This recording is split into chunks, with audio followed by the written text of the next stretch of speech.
Welcome to the NBA Coast to Coast podcast, brought to you by thelines.com, coming to you from the West Coast. Josh Lander, joined by my guy Nate Weitzer on the East Coast. And we're looking at a Monday night slate with 7 games to choose from here in the NBA to kick off your work week. Definitely want to make sure to like and subscribe to that page. We've got a couple game videos up for you and our player props video that we're bringing you each and every weekday this season. Also want you to head to thelines.com, where we've got all of our great written content up there and our odds finder tool that you can use to make sure you're getting the best juice back on all those NBA bets you are going to make this season. In this one, we are going to kick things off with the Cavs trying to take advantage of the lowly Spurs. Nate, let's go ahead and jump into that 7-game slate and then talk about the Cavs and Spurs.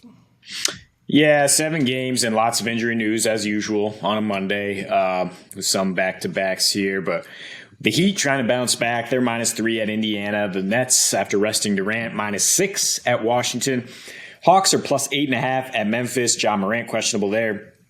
Thunder +8.5 at Dallas. They rested Luka in their last game. The Wolves are +4 at Portland. Those teams just played 2 nights ago. And then the Celtics, trying to bounce back from that loss at the Warriors, are -3.5 at the Clippers. That's the other game we break down for you. And then this one, I told you last night, get on Cavs -5.5. It's now -7.5. So they were not the only people to get your bets in early there. The total's up to 219. I also liked the over at 218, or the Cavs team total at 112. So depending on where you get that, could be a favorable number. Donovan Mitchell is questionable for this one, so that is a big deal in terms of the scoring, I think. But I mean, Cleveland should dominate this matchup, and I think the line is kind of exploitable because the Spurs are coming off 2 wins. One against the Rockets that we actually were kind of feeling, even though we're like, I can't bank on them, but I think they might actually try to steal this one because you can't lose them all. And then they had the stunner of the season, maybe their high watermark, which is a win in Miami with all the Heat starting lineup in there. Turns out it was Coach Popovich's anniversary coaching the team, so they won one for the Gipper there. Not saying it doesn't help having Doug McDermott, Josh Richardson, and Romeo Langford back to field an actual squad here. But there's still no Pirtle, no Bates-Diop. Jeremy Sochan is questionable here tonight. And look, the Cavs have this reputation as they have the best home record in the league, and they've struggled on the road. I mean, part of that was a long West Coast road trip that lots of East Coast teams struggle on. And part of it is just the level of competition. I mean, like, look at some of these losses. It was a bad loss against the Knicks, who are playing much better of late, though. Loss at the Raptors, twice at Milwaukee, those 3 on the road trip. And then their other 5 games, 2 covers against Detroit, cover against the Lakers. These are wins, too. Win and cover at Boston and at Chicago.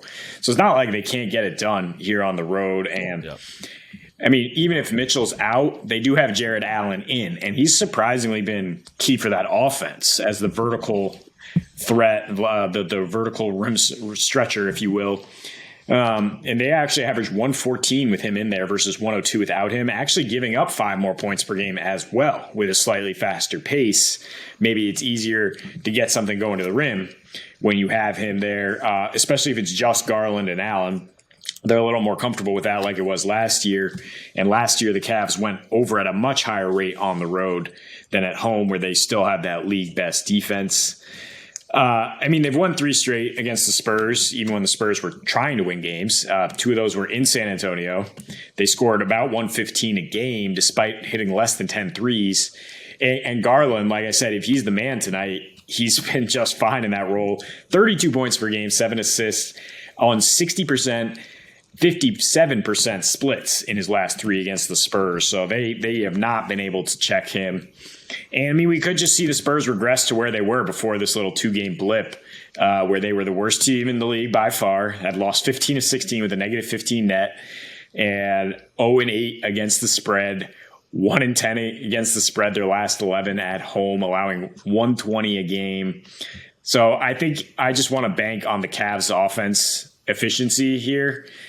Whether that means take the game total over because the Spurs have a little bit more on O now, or that just means taking the Cavs to cover, or maybe teasing the 2 together so you can get Cavs back down at 5 or 4 with the total a little lower. Yeah, I think the most interesting thing here about the Cavs is what you mentioned. It's who they're playing when they're on the road. It's not just what they're doing when they're on the road. I mean, when they're at home, it doesn't matter. They're 12-2 straight up. They're dominating competition and scoring an ass ton of points, especially compared to what they were on offense last year.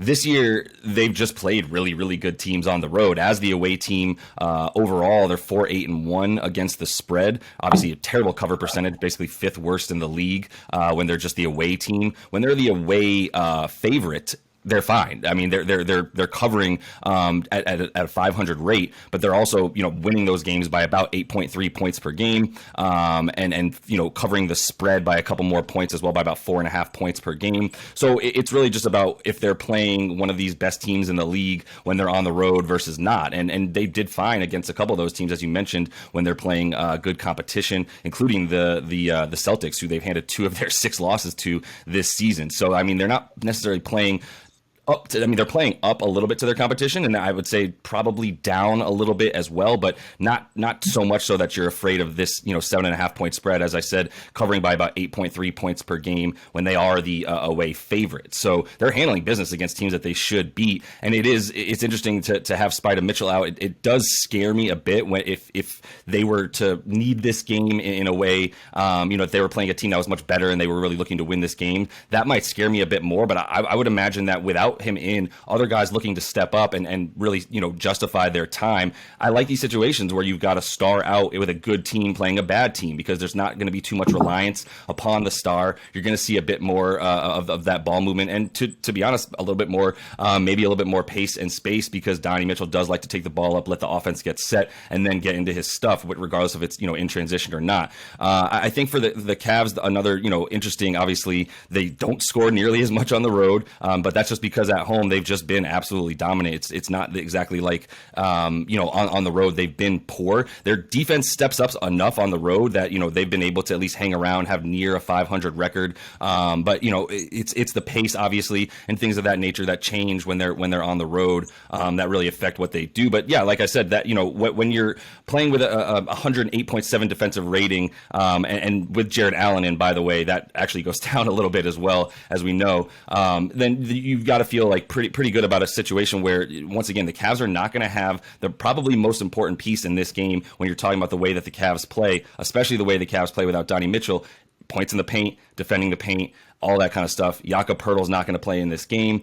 He hasn't been exactly, he's been somewhat of a turnstile on defense. Maybe you wish he was playing if you're picking the Cavs. But, I mean, having your starting center not playing against a team with 2, all-star 7-footers, let's say, and soon to be all-star in Evan Mobley, then I just think there's too much of an advantage down low for the Cavs in this one, with or without Spida Mitchell, that even if they're not able to, score a ton of points in this one, they're going to be just fine, limiting what the Spurs are able to do. Yeah, limiting them, that's exactly it. I mean, they might have the best interior defense over the last 2 years when they have both those guys in there. I mean, they do.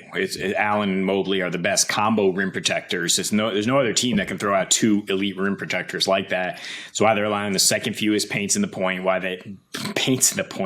You know what I mean. Why they have the best defensive rating in the league this year.